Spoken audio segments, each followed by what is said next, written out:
Here is the receiver for the doorbell.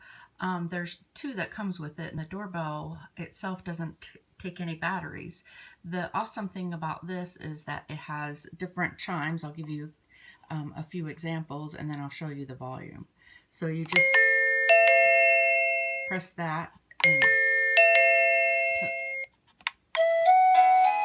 there's the next one.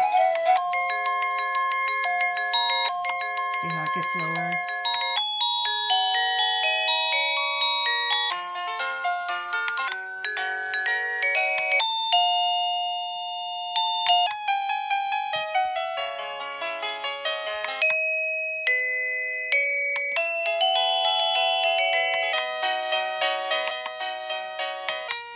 We have ours set in different parts of our house so that we know that we can hear one in our bedroom, then we can hear one in our